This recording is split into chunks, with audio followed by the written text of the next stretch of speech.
hello, and welcome, boys and girls, children of all ages, to episode number 76 of the Stardom Cast. I am your host, I am your friend, I am part of your family. Well, you're part of my family, at least. I am Matt Turner, and we are coming here from you live from my daughter's little art room over here in the middle of nowhere, Pennsylvania. Hope everybody's having a fantastic day. Hope everybody's enjoying these phenomenal 5-star shows. I hope everybody's enjoying all the other wrestling and whatever that you are watching. I hope you're being positive.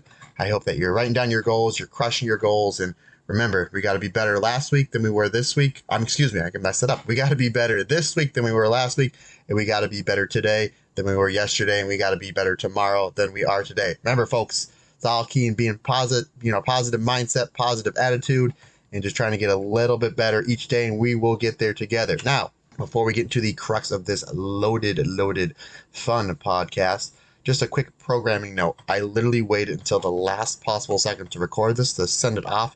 My man, the editor-in-chief in charge, Mr. Sean, and the show for the 14th wasn't uploaded all the way. Was not uploaded all the way, just 4 matches, so I'm not going to do a half a show review. So what we're going to do is we'll review the show on the 11th, the fantastic show in Cork and Hall. We'll review the show on the 13th, and we will preview the big pay-per-view this weekend, Stardom X Stardom 2022 Electric Boogaloo. I don't think it's called that, but hey, put that on a t-shirt, Ross Yogawa. Send me 10%. So then next week, the next week's show is going to be an absolutely loaded show, because we will review the show on the 14th, the show on the 20th, and then the pay-per-view the next day on the 21st. So there will be 3 shows to review for next week. And I'm just, there's a lot of people out there that are more educated on Stardom than I am, and I appreciate all the help that you give me to make this podcast better and just make me better. But I just don't know why, and if you know the answer, please let me know. DM me, Matt Turner OF, on Twitter and or the Instagram. I don't know why that the Stardom doesn't have a live streaming service. Like, did they sign like a 4 or 5 year contract a few years ago where they're kind of just stuck like on a website? Like, this day and age in 2022, where everybody has kind of their own live streaming platform. I mean, I've been on shows in front of 60, 70 people where they're able to stream live on Facebook. And, I have friends of mine that own and run IWTV. Hey, Jerry, how are you? Hope you're doing well. Miss you. And they do very well with their streaming service. And, I'm not the smartest person in the world, but I have a feeling that Bushi Road probably has a little bit more money, and Stardom's probably making a little bit more money than IWTV. I could be wrong. So if anyone just knows what that answer, so this way I just don't know what the delay is. I probably, since the beginning of this 5-star, I probably talked to 12, 13, 14 of my closest friends, and I am lucky that I have a lot of really good friends, both in and outside the business, saying that they were kind of looking to get into Stardom, but one, they don't have an app, and just everything's just on such a delay. And a lot of these folks, friends I talked to, they have the New Japan World and, Peacock for the WWE app. You can kind of just live stream everything that's on there. So, obviously, by no means am I here to bury Stardom. I think they are hands down. I say it all the time on this podcast and social media. They are hands down the best wrestling on the planet, not just the best women's wrestling on the planet, but overall the best wrestling on the planet. It's just absolute joy to watch these fantastic wrestlers do what they do. But if anybody has an answer on why they don't have a live streaming platform, please let me know, because I'm just curious. So, okay, enough with that, enough with the ear beat. Let's get into these shows. First of all, we go to Cork and Hall on the 11th of August for night number 5, or for all you Roman numeral fans, night number V. And this show took place almost in front of 1,600 people. I have not seen Cork and Hall this packed in many, many years. And we're still kind of in a clap crowd. I know I listened to a podcast with Kevin Kelly, who's over there. I think it was the Wrestling Observer he was on. That he's over there right now doing the G1 as that's getting ready to wrap up. There's another solid tournament that they have going on over there. And he said the clap crowds are just about ready to come to an end.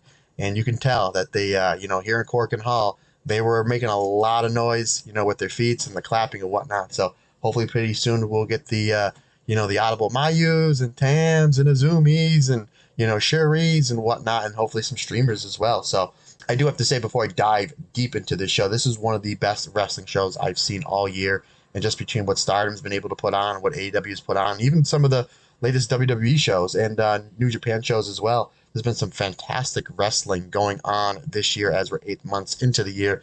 And this, to me, might be my front runner for show of the year. And folks, I'm gonna let you in on a little secret. I've seen a lot of wrestling going on in Cork and Hall. In my fandom between All Japan, New Japan, Dragon Gate, the New Japan Ring of Honor shows, and Stardom as well. I would really have to sit down and comb through some of the top shows in the history of that legendary building. But I think this might be the best show I've ever seen in Cork and Hall. Yes, that might be recency biased. Like I said, I would have to sit down and really comb through it. But this is just absolutely phenomenal. And if you're listening to this and you have not subscribed to Stardom World, again, I probably sound like a broken record. It's less than $7. You get this show plus everything else. So, I mean, just well worth your price of admission. So let's get into it. We will get into the Blue Stars block match 1 of 11.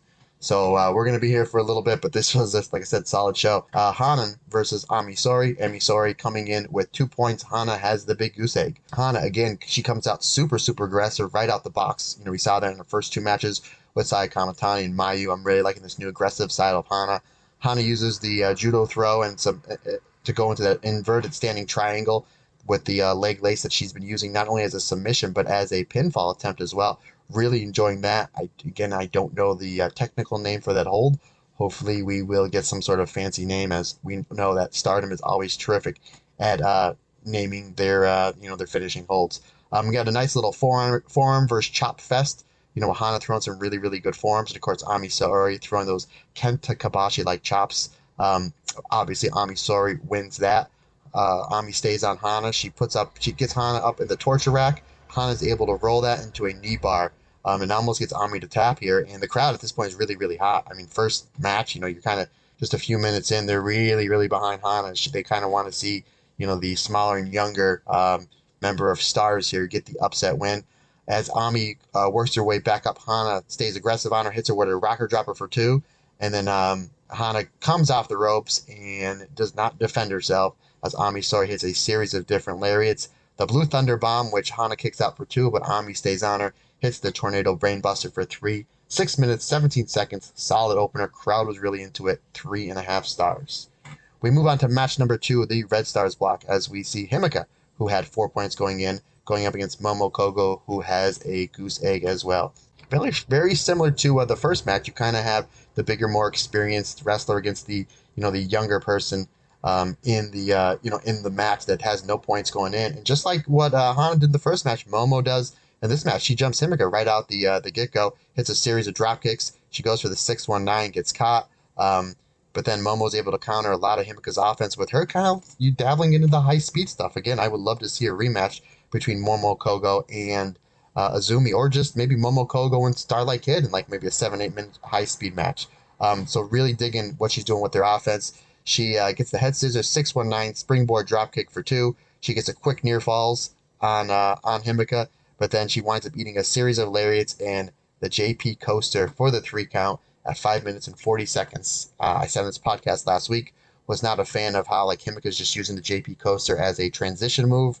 And here it is, next match, she hits it with the win. Momo Kogo dominated this match. Good on Himeka giving Momo so much offense. And that just kind of just shows you that she's able to kind of take a lot of the stuff that Momo does, and all it really takes for her to get a win is just a series of those brutal lariats and the JP coaster. So I really like the psychology of the match. Crowd, and I have a note here right after this match. The crowd is really into the show. I mean, you're ready to go. You're 11 matches there. You're kind of figuring that they were going to burn out. They didn't. But yeah, my note, like I said, I just have a note here. The crowd after 2 matches, they're going to see a lot more wrestling, and they're really amped up as we go into match number 3. Match number 3 sees Mei Sakurai coming in with 2 points, going against Saki Kashima, who has a goose egg as well, representing the Red Stars block match. Saki gets an early advantage with a mix of strikes and high-speed offense. They kind of just go back and forth with their forearms and their kicks. I was a big fan of how Saki Kashima is really bringing her striking game into this 5-star Grand Prix. We've seen her display a little bit that with her championship SWA match with Tekla. I think I even told Rob Goodwin, how you doing, Rob? Hope you're doing well. I know you're listening. I even told him when we reviewed that match that Saki's got a lot of really good strikes, between the forearms, the show tie, the palm strike, and her kicks, and she doesn't use it that much. And we've seen her use it here, and we'll talk about it in the next show as well. So big fan of that. Hopefully she keeps up, especially with those kicks. I think it really suits well for her offense. They kind of go back and forth trading their near quick falls as, Mai Pai is the master. Yeah, Mai Pai. Mai Sakurai is the master of the Mai Pai roll. Saki Kashima obviously is the master of the most deadly move in all of professional wrestling, Kishi Kasai. And Saki Kashima goes for the Kishi Kasai, gets reversed, gets countered to the Mai Pai roll. We got this baby done in 3 minutes 50 seconds. 3 stars, solid. It was pretty much nonstop the entire less than 4 minutes that they were out there. And with these two, they can end it at any moment. So they're doing a really good job getting Mai Sakurai's fancy flash finisher over, as she can kind of hit that out of anywhere, kind of very much similar to Saki Kashima. So this was really smart booking on Stardom. They didn't need to, obviously, with 11 matches and with just last 5 or 6 matches, just bombs being thrown the whole entire time, that you didn't need to go long here. And I thought the finish was really smart, really, really, really good match. And again, crowd was really into this. And that will take Mai Sakurai up to 4 points. I don't think many people had her going, past 2, 3, or even 4. So here we are. We're just still in the early stage of this tournament. She's already at the 4 points. I think next year maybe we'll do like an under over. Like, we'll have people maybe pick what the under over on a certain amount of points for a certain amount of people will be. So I think that'd be a lot of fun. So we go on to match number 4. We stay in the Red Stars block, where we have Saki, just Saki, capital S, capital A, capital K, capital I, from the Colors Cosmic Angels duo. She's coming in with 4 points, and so is her opponent Koguma, one half of the of FWC, one half of the Goddess of Stardom champion. So, Saki has 2 points. Spoiler if you didn't see the show, she comes out with 4 points. Koguma uses her high-speed offense early on to get the first advantage of the match, and the crowd is really behind the bear dance. And Koguma's just somebody that's consistently over, no matter what she does. She's a phenomenal wrestler. She's just so infectious with the crowd, with her smiles and the way that her crowd psychology, the way she portrays her character, especially towards the kids. She does a really good job getting her character over. And that bear dance doesn't matter if she's in the ring with Shuri, or if she's in the ring with the Zumi, or if she's in the ring with Saki here. She gets that bear dance over. And the crowd really, really gets behind her. Koguma gets a Koguma cutter for 2. Nice strike exchange between the two of them. Saki uses this big downgrading boot. It's like weird how she throws this like running kick. And there's a lot of people in Stardom that use the Yakuza kick, or, the big boot, or, the Mafia kick, whatever you want to call it. Like Saki throws it almost on a downward angle. She kind of makes it her own, which I really like that. She gets the momentum back with that the big boot. Some near falls back and forth, and then Koguma goes for the Koguma roll, another one that's using those fancy roll-up finishers, but she gets caught, and she basically gets stacked for the upset win. I was a big fan of how Koguma sold it. Like, really, that was 3. I was going for my shock finisher, and my own momentum fired back on me, and hey, that happens from time to time. This one got done in 5 minutes 59 seconds, 3.25 stars. So these first 4 matches are going really quick. They're all nonstop. Really good psychology. They're not losing the crowd. Again, really, really smart booking on Stardom. And that takes Saki up to 4 points. We go to the Blue Stars Black, where we have one of my favorites, Saya Iida. Poor Saya Iida. 0 points going to this one, and she's going up against the leader of her faction, the icon of Stardom, everybody's favorite, Mayu Iwatani. She's coming into this match with 2 points. Really solid, good back and forth action to start between the 2 stars members. Really good job setting a pace here early on. Really good, job between both Mayu and Saya, sucking the crowd in, getting them going on that emotional roller coaster. Saya Iida follows up, Saya Iida gets an advantage with some chops, and she hits the Iida Rock really early on, the Diamond Dust. Shout out to Masato Tanaka, one of my favorite ECW wrestlers of all time. Big fan that she's using that hold, but she hit it like really early on, almost like a transition. So you kind of figured right from here, they're kind of just going to just blitz this one out, and they're going to go all out, and they sure do. Mayu ducks a few chops from Saya Iida, and she fires back with some really stiff forearms. And we saw this last year. Mayu was always a really good, really not good, but like above average striker. And then she brought her striking game to a whole new level at last year's 5-star, especially with the kicks. This year, she decides, I guess, just like Masato Tanaka, she wants to throw some really, really stiff forearms because, boy, she wasn't holding back on Saya Iida here. She was really laying her stuff in. She winds up hitting a desperation super kick, create a little bit of space because she just ate all those chops and the Iida Rock. She hits a buzzsaw kick and a crucifix bomb for 2. And then Mayu hits a super kick to the front and then 1 to the back of the head. I thought that was great. I thought that was fantastic, the way that Saya Iida sold it. Then Mayu picks up Saya, for what everyone probably thought was going to be the true stage dragon suplex, but instead of going to the dragon suplex, she locks in a standing dragon sleeper for the tap out win. We haven't seen that. We've seen Mayu use it from time to time. We haven't seen her win too many matches with that hold, but I thought that was really good, especially the way that that match built. And then once Ida hit the Ida Rock, it was like Mayu knew she was in trouble. So she went to some of her desperation moves, some of her big moves to put Ida away. 5 minutes, 4 seconds, 3 3/4 stars. Again, these two have a phenomenal match in just over 5 minutes. It's just amazing how great of a story these Stardom wrestlers can tell in 5 minutes, 6 minutes, 7 minutes, 8 minutes. It's just fantastic. And of course, crowd was really, really into that finish. Match, and that takes obviously poor Saya stays at the goose egg. That takes Mayu to 4 points. Match number 6, we go to the Red Stars block where we have Unagi, who another one that has a goose egg, going up against the World of Stardom champion Shuri. Shuri uses her ground and pound style and kicks to basically just kick away and just chip away at poor Unagi really early on in the match. It looked like she was just going to dominate this and run away with this. Unagi hits, the two of them wind up brawling on the outside. Shuri goes and runs at Unagi. Unagi catches her in a Midnight Express-esque flapjack that Shuri takes right on her face on the apron. I thought that was really good. And that's basically how Unagi gets her advantage in. Unagi hits a code breaker out of the corner for 2, one of her signature moves we've seen from time to time. She hits the shell shock into the ropes. I thought that was really cool. And then she gets really aggressive and stays on the champion, and she hits another one in the middle of the ring for a 2 count. Shuri fires back with a big release German suplex. Unagi comes back briefly with a few Yakuza kicks, but Shuri hits one head kick and then followed up by 2 buzzsaw kicks for the win. This thing was all action, nonstop. They did a good job having Unagi fight from behind and then hitting one of her signature moves 2 times in a row, throwing those Yakuza kicks because Shuri's going to eat them and she's going to give you a receipt. She sure did with those 2 big head kicks in the finish. 3 3/4 stars, 9 minutes, 51 seconds. That takes Shuri up to 4 points. Match number 7, and this is where we really get going. I mean, I thought this show was pretty solid, pretty solid, cooking along pretty well.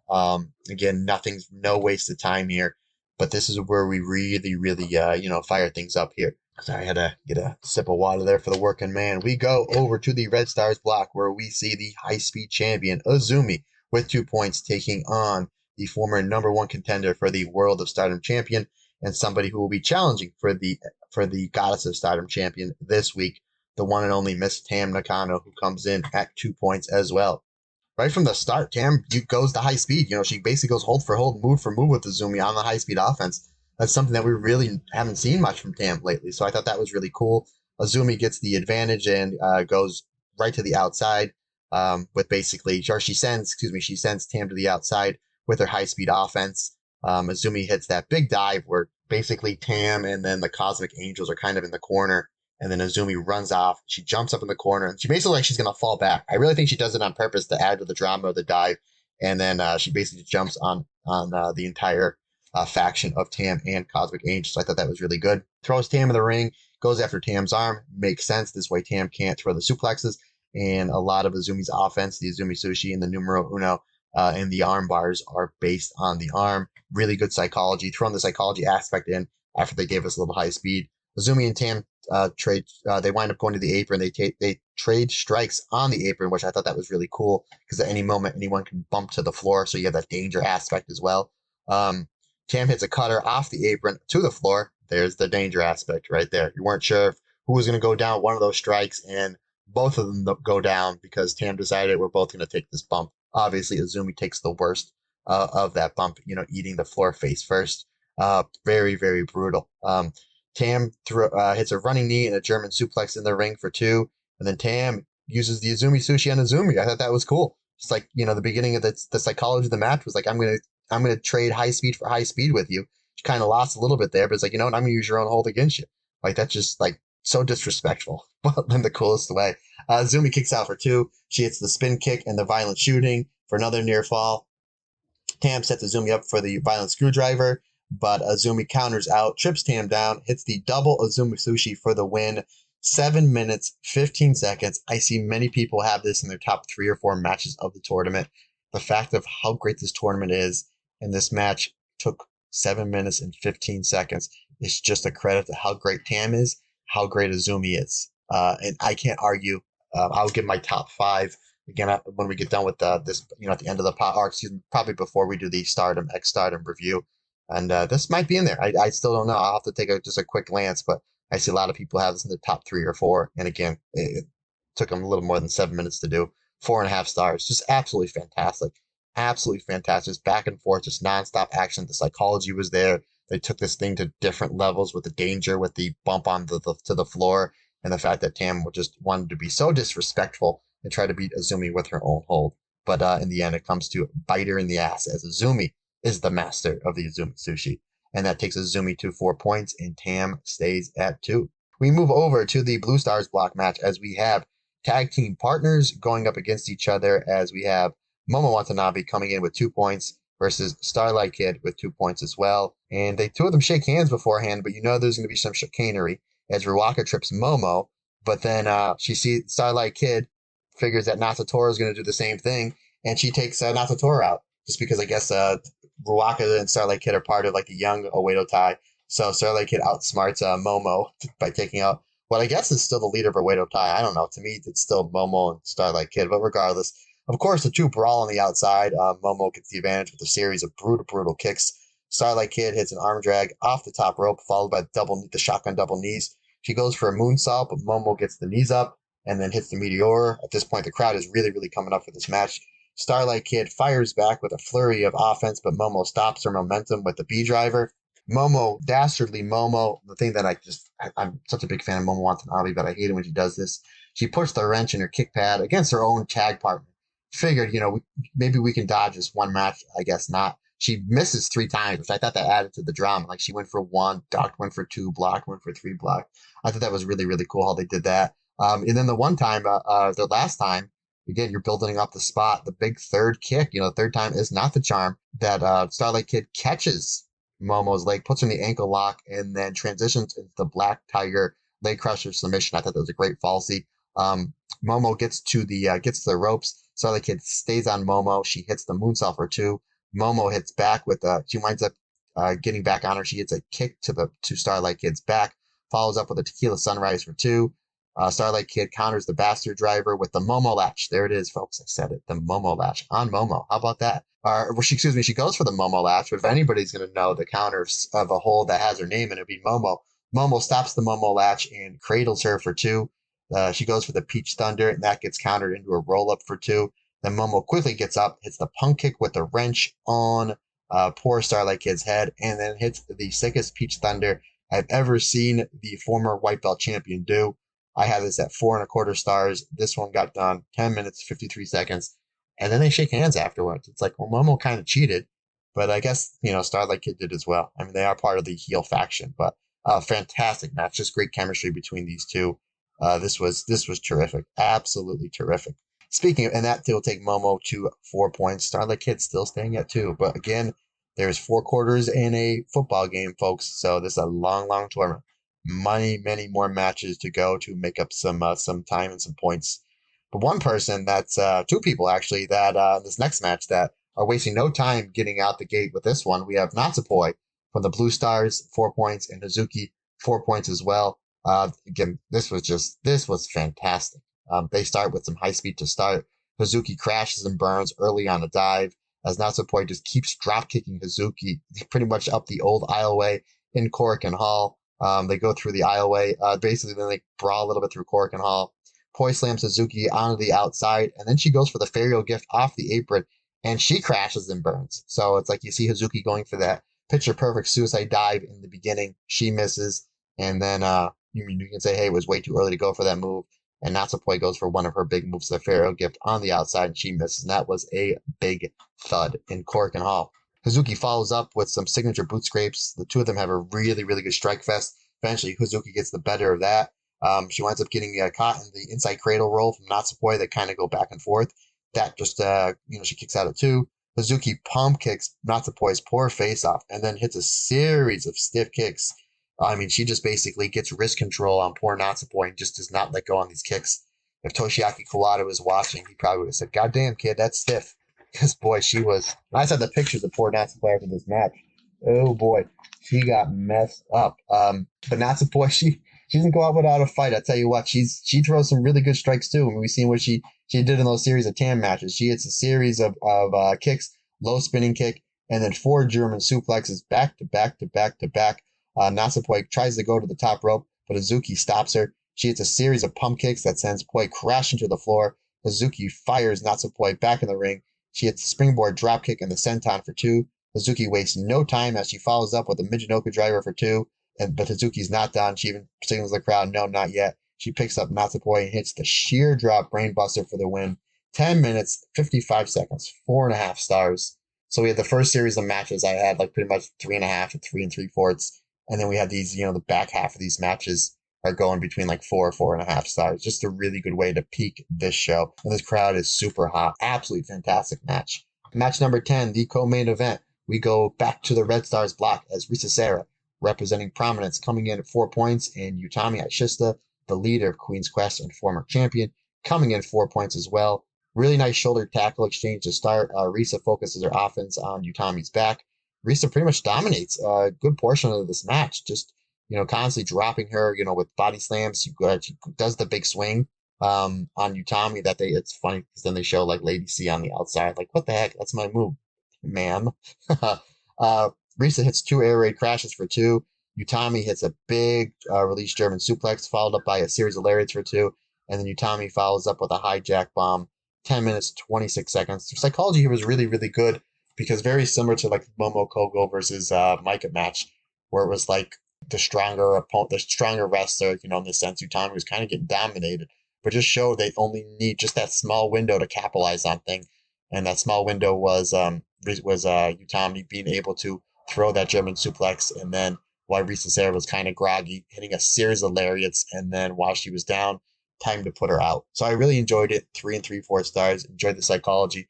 Enjoy how Utami had to fight from underneath, considering the fact since 2020, since winning the 5-star 2 years ago, she's pretty much been a staple. Even before that, but she's pretty much been a staple in a main eventer here at Stardom. And here's Risa Sera, who's only had a handful of singles matches in Stardom. So they did a really good job, showcasing how great she is by really dominating 75-80% of the match. So it just goes to show the fight very much like Bret Hart, in the 90s, fighting from beneath, that it just shows that how good my opponent is, but I can be just a little bit better as we get towards the deep waters of the match. So excellent stuff from both ladies there.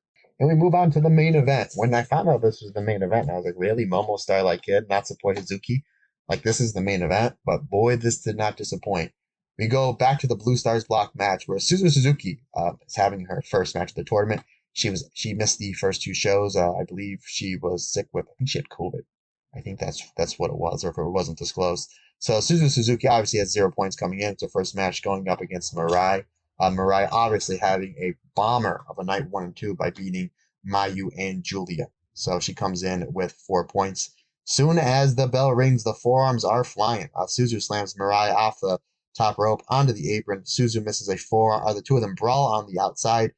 Mirai sells to the corner post, and Suzu goes to throw a bomber of a forearm, and she hits her arm off the post. And there is the seeds of the psychology of this match. Mirai has now found an opening and starts to work on Suzu's arm. Suzu creates superation and hits the Josie dropkick, that flat back dropkick, off the top rope. Back to the strikes we go with these two ladies, and they don't hold anything back. Obviously, we know Mirai is one of the best strikers in Stardom, and Suzu Suzuki is not too far behind. Excellent stuff with these two going back and forth. Suzu decides, I really can't really strike with my forearm because I pretty much just bent it off the ring post. So she winds up stopping the forearm exchange and decides, let me use some sick Katsuhori Shibata style headbutts. Those were absolutely brutal, ringing through Cork and Hall. Mirai winds up getting the advantage back by hitting a vicious lariat and goes right to the double wrist lock. Suzu escapes and hits a super kick and a German suplex to create some separation. Really good job selling at this point from Suzu Suzuki as the crowd is really coming up. Mirai fights through the pain. She winds up getting Suzu down with a Fujiwara armbar. Suzu comes back up. She escapes the Fujiwara armbar, but she eats a big lariat for her troubles. At this point, Mirai decides it's time to finish the job, picks up Suzu Suzuki in the fireman's carry to set her up for the Mirai Shock, the move that brought her this year's Cinderella Championship. But Suzu escapes, hits a big German suplex, one of her go-to holds, one of her fishing holds. Oh, and here's the genius of the psychology of this match. She can only hold on to one arm because of her hurt arm. And that is able for Mirai to not only kick out, but when she kicks out, she grabs the free wrist, locks in the double wrist lock as Suzu keeps fighting to go to the ropes. But Mirai knows how to drag her opponent back into the ring by using her foot to create a roll and then to reposition herself into the double wrist lock. And this is sold perfectly for a not a very, but a long, long time, to the point where it's uncomfortable for the ref. And at 13 minutes, 49 seconds, the ref had to stop it. So the winner goes to Mirai. She advances to 6 points, 4.5 stars. Another absolute banger, fantastic match. This is one of the best wrestling shows I've seen top to bottom this year, and one of the greatest wrestling shows I've ever seen in the historic venue that is Korakuen Hall. Absolutely fantastic. There wasn't a single dud on this show. The matches that were short, that needed to go short, went short. They gave the final 4 or 5 matches the time they needed to for their to tell their stories. And I've seen a lot of people saying what their favorite matches were from this show. Let me know what your favorite match was. I'm going to go. My favorite was Suzuki and Natsupoi, but this main event and the Azumi Tan match are like a close 2A and 2B. But absolutely fan. And Momo and Starlight Kid was fantastic as well. So excellent show. Kudos to Stardom. Almost 1,600 people in Korakuen Hall on a Thursday, folks. Unbelievable. Oh, I'm not going to say unbelievable. It's believable. I mean, this is the best wrestling company in the world. So, night number 6. This took place August the 13th. Not to be confused with Friday the 13th, which I heard the rumor they're making another one of. That's neither here nor there. So we go to a 4-way tag. We see the kind of odd couple team of the Eel and the Bear, Unagi and Koguma, take on the team of Mirai and Amisori representing God's Eye, taking on the team representing Donald Del Mundo of Himeka and Julia, and taking on the team representing Queen's Quest of Lady C and Utami. In the beginning, pretty much everyone does the bear dance, and I guess that was a good way to get the crowd going because that's pretty much the first thing that they saw, and the crowd was pretty much into this entire show. So, good way to start with that one. So the bear dance gets going, and then Utami, Amisori, and Himeka are like, let's get serious. And they get some serious with some 3-way shoulder tackles back and forth just to see, who's going to break who. Really good strike exchange with Mirai versus Julia. And then we get a chop exchange with Amisori versus Lady C. The Bear and the Eel, they work well together. They work really well together, but at the 9-minute mark, Lady C is not paying attention. Himeka gets the schoolboy/girl on Lady C. A fun match. Again, 9 minutes, you have eight people in here. This wasn't a match that was really going to draw the crowd. It was kind of just something to, whet the appetite, just to kind of get them going and get them warmed up. 3.25 stars. It was fun. You had a little bit of comedy, a little bit of serious stuff in there. And then you had Mirai and Julia kind of playing off their match from earlier on the 5-star. So yeah, really, really good stuff.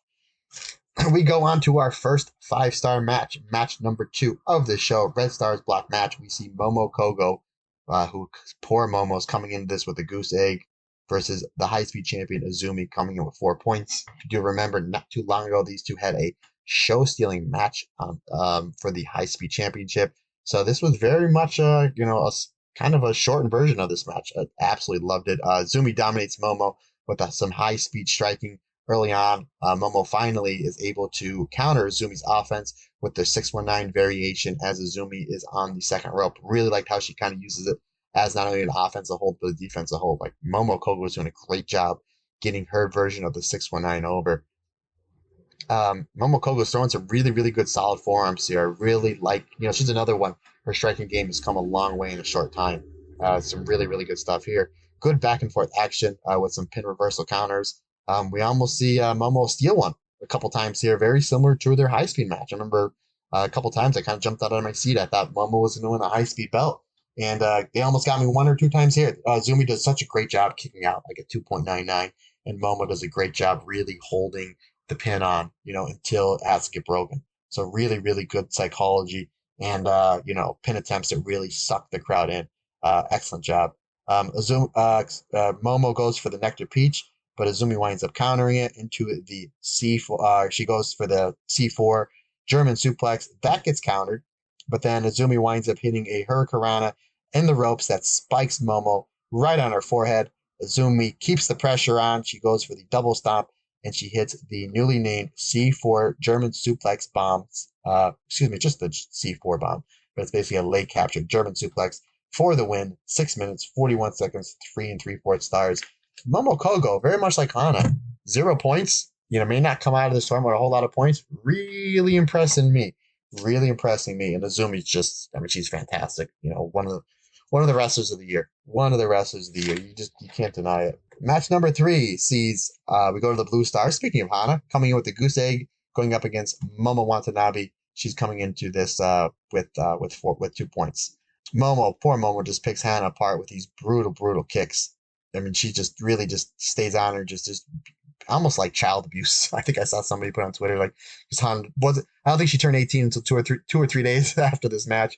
But Momo just really puts the pressure on Hana with these kicks. But Hana she comes back with some strikes and then a few arm submissions. I'm really seeing a more submission grade from Hana here, and I'm really enjoying it. Hana stays on Momo. She does this really nice Iron Cross Northern Lights. I thought it's very well done. She's perfect in the ring, perfectly executed, and a perfect bridge. Excellent there that she gets 2. Hana goes back to Momo's arm, really keeping the pressure on. I'm just desperate to get her first win here. She hits the rocker dropper for 2. Momo winds up coming back with a big head kick and the B driver for 2. Hana, gets a few near falls. Again, they do a really good job lacing in these quick near falls in this tournament in matches. Momo hits another brutal head kick. She locks in the crossface chicken wing, and Hana taps. And I've been saying this a lot on this podcast since I joined, 9-10 months ago, whenever it was. Has Momo ever won a match with a crossface chicken wing? We see her use it to set up for the Tequila Sunrise, which goes into the Peach Sunrise. But I've never seen her win a match with a crossface chicken wing before. And she gets it here. 3 3/4 stars. Excellent match. Hana just continues to impress by working the top tier in Stardom here in the Blue Stars block match. Obviously, she stays at the poor goose egg, but she did a really good job here, and the crowd was really into her comeback offense, on Momo. They've really been to a lot of those near falls. So in the end, that's what you want. What do I always say here, kids, on this podcast? It's not who goes over, it's who gets over. And Hana is definitely getting over in these matches, win, lose, or draw. Well, she hasn't won or drawn, but in losing, she's getting over. Momo, that pumps her up to 4 points. Speaking of 4 points, we go on to the Red Stars block match where we have 4 points for Mai Sakurai versus 4 points for our World of Stardom champion, Shuri. Shuri just lights up poor Mai Sakurai right out the get-go with these back kicks. They were just brutal. And Mai was even asking for them. God bless her. Mai fires back up, is able to counter with a Yakuza kick and a few submissions. She hits a showstopper for 2. Then she she stays on Shuri with a Northern Light suplex for 2. And then she goes for the diving elbow. I know the one that was the bane of this existence of this podcast just a handful of months ago, but she does a really good job working it. And, where she places it in the match, by working it, that's what I mean, by where she places it in the match. And it looks really good, too. She does a great job with that. Shuri kicks out, too. Shuri comes back with a high angle German suplex, basically, taking out of her playbook from the show before. Very similar to Utami. Like, you notice when Utami, when she needs to create separation, she either throws that lariat or she throws the high angle German suplex. I guess, imitation's the most sincere form of flattery between the two rivals of Shuri and Utami. So Mai Sakurai winds up firing off the German suplex and hits the step up Yakuza kick, also known for you Masahiro Chono fans as the Shining Black. I like this too. This was really cool. So she hits the Shining Black and Shuri sells right to the middle of the ring, and she sells on all fours, feeding in for the Mai Pyro. And the crowd really kind of bit. So I think some people thought that was going to be an upset win there. Shuri comes back up, fires off with a huge head kick and the running knee buzzsaw kick combination for the 3 count. 6 minutes, 53 seconds, 3.5 stars. And I noticed Shuri's winning a lot of these matches, not only in this tournament, but even before, with like that series of striking kicks into the buzzsaw kick. Very much like Tajiri. So I think I like that. I like how she's using that big, haymaker head kick as a finish, because she is the most lethal striker in Stardom. Either her or Momo. I guess different day, different answer. But you hit a series of strikes, and then you end it with that big buzzsaw kick. It's going to put you out for 3, and that takes the champion to 6 points. We go to the Blue Stars block, where we have Meena Shirakawa who is having a phenomenal tournament. She's coming in at 4 points, going up against somebody that is absolutely running away with it, Hazuki, coming into this with 6 points. Really tight lockup to start. I will always put that over. For all you folks out there in the wrestling world that are wrestlers or training to be wrestlers, always start your match with a nice tight lockup. You'll get everybody in the front row sitting up just a little bit more at the start of your match. You'll learn your lockups.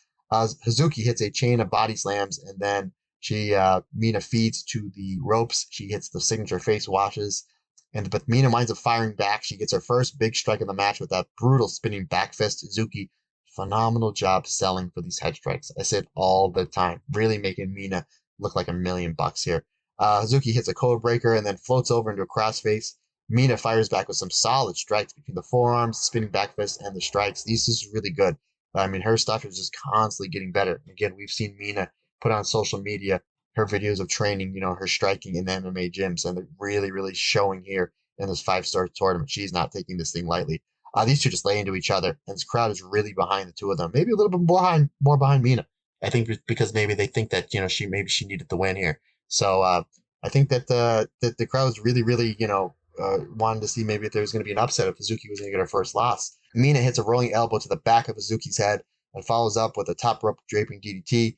For a 2 count, Hazuki fires back with a few pump kicks, only gets a 2 count, and then Hazuki goes back to her combination, her deadly combination.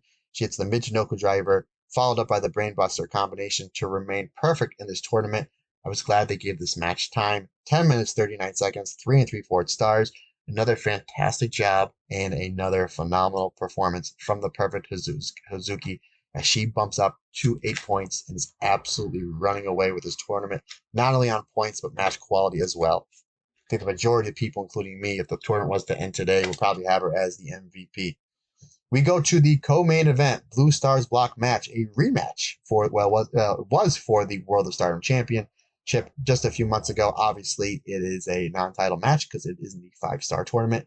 Natsupoi with 4 points versus the World of Stardom champion, Saya Kamatani. Natsupoi, again, staying ever since she's joined Cosmic Angels, she's been a little bit more aggressive. And she goes for a big dive early on, but she misses. And then Saya Kamatani tries for her springboard planter, her signature dive, but gets cut off. So I thought that was really cool how these two really, really, they weren't wasting any time. But no feeling out process here. The two of them go for their dives, and they both get countered early on. Really, really good psychology. We're off to a fast start. Easy for me to say. Some heavy forearms thrown between the two. They wind up going back and forth. Poi winds up hitting a perfect fisherman suplex neck breaker. Perfect bridge on the toe, reminding me a lot of Mr. Perfect, Kurt Hennig, R.I.P. Just very well done the way she does that. She has Saya right where she wants her, so she thinks. She goes up top for the Pharaoh gift to try to continue the pressure on Saya, but Saya gets the knees up. Saya hits the double stomp and then a missile dropkick for 2. Really good pace between these two. Really good. They're not going too fast. They're getting their selling in, their facial expressions in. They're adding in the psychology. The crowd is really, really up for this match. Really enjoyed, the pace that these two set. Saya Kamatani goes for the Star Crusher, but Natsupoi reverses it into a German suplexes, follows up with a pair of brutal stiff kicks. Saya winds up countering the Pharaoh Blink into the. I like that. I really was a big fan of. Saya was kind of like on Dream Street after she ate the kicks, and then Natsupoi sets her up for the Pharaoh Blink. But as Natsupoi is going down for the roll, you see Saya Kamatani to squat down, showing her power, and then you see her change her grip into the schoolboy suplex for 2. I thought that was so impressive. Saya follows up with a Star Crusher and hits an absolute perfect, Too Cold Scorpio-esque 450 Fireburn splash for the 3. 9 minutes, 2 seconds, 4 stars. My only complaint, I wish this was longer. I couldn't write my notes down fast enough. I literally had to go back and watch it again. And again, it took me less than 10 minutes. So it was like, no problem. I'll watch these two go at it again. Back to back, not a problem.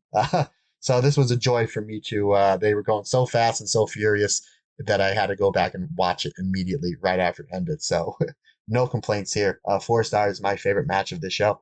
Okay, here, folks.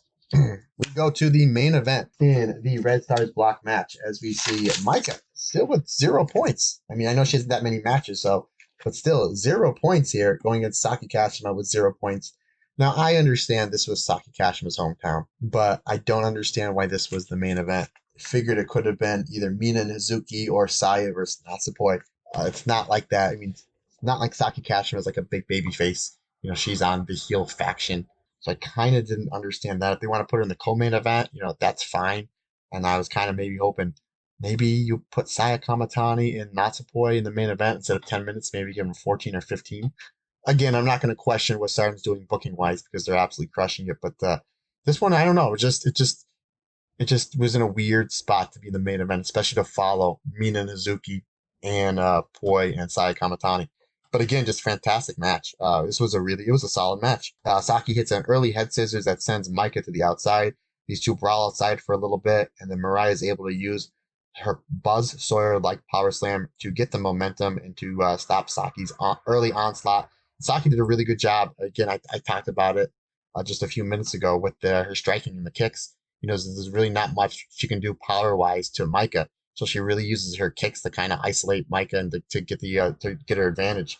But Micah winds up hitting a series of lariats and a big superplex, and then she kind of just slows Saki Kashima down with a rear naked choke. I thought that was really good.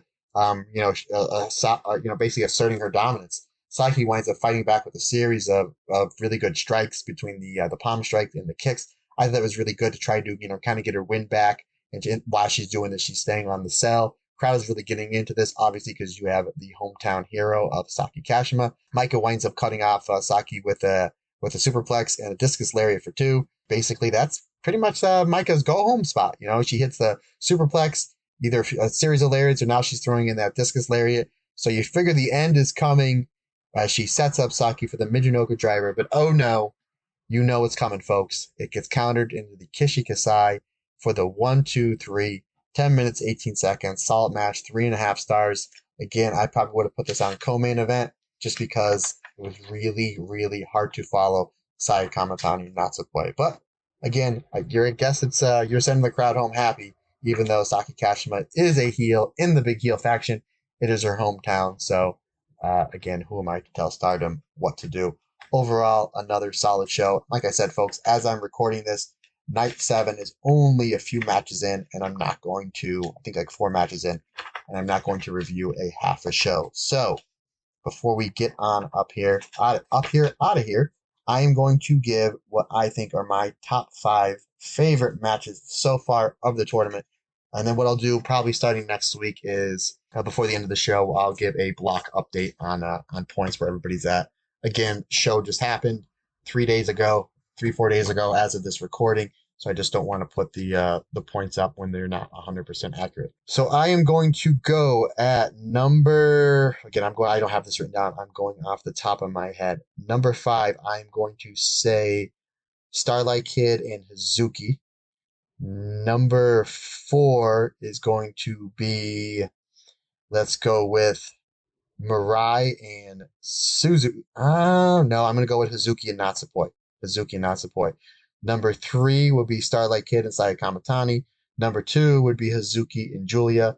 And number 1 will be Shiri and Utami. Again, this list may change hour to hour, but that is my top 5 for now. What's your top 5? Tell me what you have. You know how to get a hold of me. Matt Turner OF on the Instagram and or the Twitter. Okay, before we wrap this episode up, I want to preview the absolutely solid pay-per-view Stardom X Stardom that will take place this Sunday. So let me just pull up the card. We have 2, 4, 6, 8 matches that as of this recording are announced. So let me go through them. I will give you my prediction. I'm just going to say this, whether this is the match order or not, I don't know. Match number 1. For the future of Stardom champion, we see Hanan, who is just absolutely killing it in the 5-star, even with 0 points. She's doing a fantastic job going up against Miyu Amasaki. Would not be shocked to see a title change here. Just maybe to get the future belt off Hanan, and then maybe she goes on a tear and wins maybe a couple matches over there in the Blue Stars block match. But I'm going to say no. I'm going to say the belt stays on Hanan, and maybe just piggybacking off the momentum that she has going, from her fantastic matches in the 5-star. But I'm really looking forward to this match. I think this match will be absolutely fantastic. Yeah, and they're doing a really good job building Miyu up in the series of tag matches that she's had. Match number 2. Probably the match I'm looking forward to the least, but I'm also kind of really looking forward to it. The Oedo Tai team of Rina and Ruaka versus Julia and Mai Sakurai, also known as Oh My Julia, my new favorite tag team. And probably the reason why I am looking forward to it is we've seen Julia. She does a really good job giving the younger members of the Stardom roster a lot of offense, making them look good. We saw it in her New Blood match with Miyu. I just watched it just a little bit ago. Obviously, again, I'm not reviewing it just because it's not a full show. Her match with Hana on night 7 of the 5 stars, she does a really good job, making Hana, who already does look really good, making her look better. So I'm excited to see, what Julie's going to do with with Ruaka and Rina here. And then again, I'm loving just the tag team stuff between Julia and Mai Sakurai. Again, my bar for this one is the lowest out of all the 8 matches, but I still think it's gonna be really good. That's how stacked this card is. And I see Oh My Julia taking the win here. Match number 3. This match I'm so excited for. Momo Kogo, Mayu Iwatani, and Saida representing Stars going up against the team representing Queen's Quest, Lady C, Utami Ashista, and Zumi. We all know that doesn't matter what members of Queen Quest are in the ring. They're going to do fantastic double and triple team moves. Obviously, Utami and Azumi have some really, really good chemistry together. Lady C is really, really coming into her own. And you're going to see a chop fest between Lady C and Saida. Momo Kogo has been doing some fantastic work these last 3 or 4 months. And Mayu Iwatani, she's Mayu. So, obviously, we're going to see Mayu mix it up with Azumi. We're going to see Mayu mix it up with Utami. I think this is going to be an absolute solid match. Flip a coin on this one.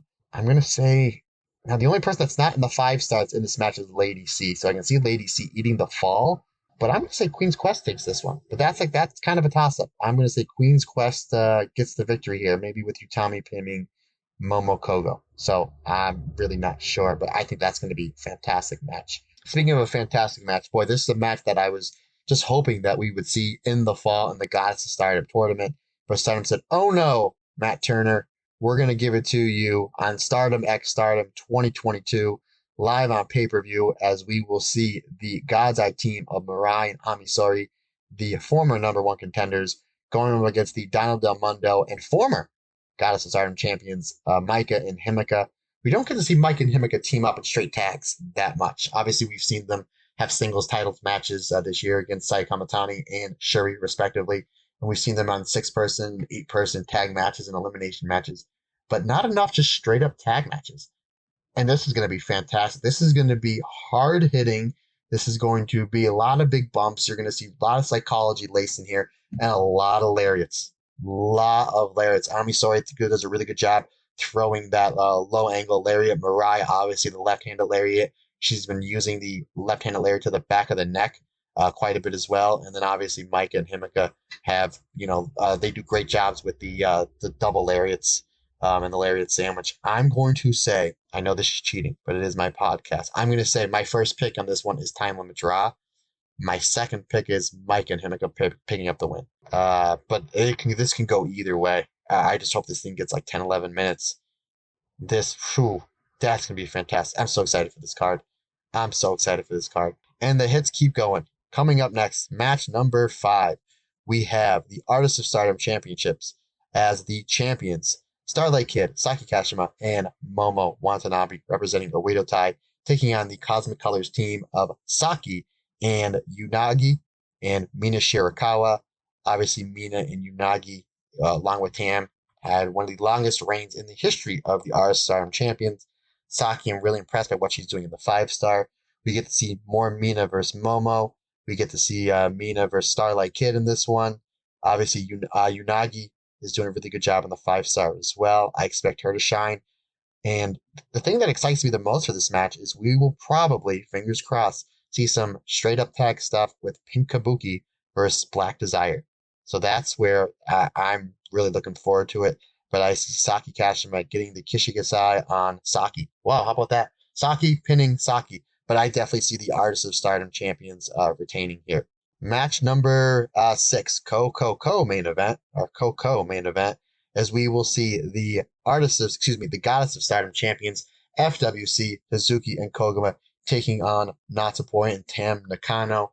I think a lot of people are saying that because of the run that Hazuki's on at this 5-star, not only in points but matches as well, that she's going to get a big push coming off the 5-star. I totally agree. I hope they don't break her and Koguma up. I'm kind of, jumping the shark here. I think Tam and Natsupoi are going to win the titles here. I wouldn't be shocked if it goes the other way. This is kind of like I'm maybe like 60% sure that we're going to see new champions here. So not, not 100% confidence or not 90% confidence. Like I said, 60. So I think this match is going to be absolutely fantastic though. Just with Hazuki, Tam, I mean, just the double team stuff they're going to do. Hazuki and Tam, we just saw Hazuki and Natsupoi have a fantastic match. Hazuki and Tam, we saw Tam can go high speed. So it'd be nice to see maybe Tam and, the Cosmic Angel Tam and the Bear Koguma do some high speed stuff to start. But I think this is going to be absolutely fantastic. One of the best tag matches we'll probably see all year. But I do see new tag champs happening. I do see Hazuki getting a big singles push at the end of this year, going next year. But I hope this her and Koguma still team up, from time to time, and if they're in the Goddess of Stardom tournament, and you can have them go far in the tournament. Even have them go to the finals. And then if you ever want to do a rematch and run it back, or just do a Black Desire versus FWC match, because we still have they're 1-1. We still have the rubber match. So again, really, really looking forward to that. Okay, so now we go on to what I guess is the co-main event. I've said on this podcast before, and I don't know a lot of people agree with me, that I think this should be the main event, and it just might, just because of the heat that it has going into it. And it is the most anticipated match in Stardom probably all year. They did a really good job building this up. Ever since Kari came back, she said, "Hey, that white belt, I'm the one that really kind of made it famous. You have it now." To Saya Kamatani, and Kari even put Saya over, saying, "I thought that belt was going to make you, but you made the belt." So, I guess the co-main event for the Wonder of Stardom champion Saya Kamatani defending against Kari. A lot of people, I've seen a lot of polls, a lot of people saying Kari is going to win here. This is the toughest match for me to predict, but I'm going to disagree with the masses here. I think it will mean more for Saya Kamatani to beat Kari. I think Kari's already made. I think Kari, if she loses here, that she can always get maybe a little more steam behind her and maybe challenge for the red belt. Again, I would not be shocked at all if Kari wins here, but I'm going to say Saya Kamatani retains, and I think Saya will lose the white belt either at the end of this year or at the first big show of next year, maybe the anniversary show to Hazuki. I think Hazuki is, you got to keep in mind here, Saya Kamatani is having this legendary reign with the Wonder of Stardom Championship. If her reign ends this Sunday, you can make an argument that she's the greatest Wonder of Stardom champion of all time. To me, it's Momo, but Saya's right there. I mean, she is right there. So I think that you would need for someone to end Saya's reign, it would have to be somebody that's kind of coming up the ladder, not an established star by Kari, but at the same time, you have somebody that's been, ever since she came back to Stardom, she's just putting on one banger after another, even though she's only had one singles match. But again, a lot of people think that Kari's taking the belt. I disagree, but we will see. I think this will definitely be another match of the year contender from Saya Kamatani. I think that when this match is over, we're going to look back at this as one of Kari's best matches she's had in 3, 4, 5 years. I mean, Saya's just on an absolute roll. And we move on to, I guess, what will be the main event. It's a very predictable match, but to me, I don't care. I don't care. We have the World of Stardom champion, Shuri, defending against Nanae Takahashi, the former champion and former 5-star winner. This is going to be hard-hitting. This is going to be, here's the finish, go out there, hit hard, apologize later. This match is going to be right up my alley. Just two fantastic warriors going out there, just beating the bejesus out of each other. I'm a big fan of all forms of wrestling, but the hard-hitting, no BS wrestling is what we're going to get in this match. And I totally see Sherry winning, and I'm hoping maybe she wins with she chokes her out or something. Like she wins with a devastating finish to really, really, drive home just how good she is. So this is another match that's just we're talking about Sai and Kari being probably the match of the night or the tag title match. But wouldn't be shocked that this one is tips a lot of scales for people saying, no, this was the best match because it's going to be so brutal, violently brutal, violently beautiful, in the best way. So really, really looking forward to that show. And that's about it, folks. We're a little over an hour. That's kind of like what I like to go at. So next week's show, I'm assuming, is going to go probably about well over, it's definitely going to go well over an hour just because we have to review 2 nights of this fantastic 5-star and the loaded pay-per-view. So I'm just going to get some plugs and get up on out of here. First plug, I just got to put over Rob Goodwin, the OG, the godfather of this podcast, his new book, The Monday Night Wars, 1995. I was able to peruse through about 60, 70% of it. It is fantastic. If you liked his first book, and why wouldn't you? The Stardom 10-year anniversary book is very, very similar to that. I grew up in the Monday Night Wars. I was 13, 14 when they started. So I remember going over to my buddy Joe's house in his basement. He had two rooms. One room we would watch Nitro, one room we would watch Raw. So we'd go back and forth. So this did a good job taking me down memory lane. Rob does a phenomenal job writing this book, so I can't recommend that enough. Also, I just got in the mail yesterday. I put on social media my 20th anniversary t-shirts. If you do listen to this podcast, I will ship them out free. I will take care of the shipping. I will eat the shipping. If you are a Patreon of this podcast, let me know, and I will take 50% off and do free shipping as well. So just let me, if you're thinking about being a member of the Patreon, sign up and then hit me up and say, hey, I just signed up for the Patreon. Ship me a shirt for half off. I have them in most sizes. They come in the background colors of black and white, and they are basically an homage. My man Alex Sanchez, IDW artist, basically did an homage of Tales from Suspense, the first appearance of Iron Man. And if there's any other shirts or anything else that you want, just let me know. You need pictures of anything. Most of it is up on my social media. You know, the Dream Match Volume 1, where Blue and Gold take on the Holy Demon Army, and Dream Match number 2, the shirt that I've shipped pretty much all over the world, where Blue and Gold take on the greatest Stardom tag team of all time, Io Shirai and Mayu Iwatani of Thunder Rock. So again, thank everyone for the support. The Hana Kimura episode for the Patreon members, the white belt and red belt tier members, just dropped about a week ago. I'm getting phenomenal responses from that. The Tony Storm 2017 5-star run will be drop. I'm just about getting the finishing touches of that. You will get that by the end of the month. And this Monday, our watch along for the red belt tier Patreon members, we go back to 2015, the finals of the 5-star Grand Prix, Kairi Sane versus Hudson Envy. So that's what's coming on for our Patreon members. So again, I appreciate everybody for their support. I appreciate everybody who's written a review. If you're having a written review, go on to wherever you get your podcast. Throw a little 5 stars up there. That helps me out in the algorithm. Write down what you like, what you don't like, what we can improve on. And again, if you need to get a hold of me, any questions, comments, any matches you want to see me review or do a watch along for the red belt tier Patreon members, let me know. Matt Turner OF on Instagram and the Twitter. Again, guys, I can't thank you enough for all the support. I was just looking at the numbers the other day, and the podcast is growing leaps and bounds with every episode. So it's really humbling to me. So I greatly, greatly appreciate it.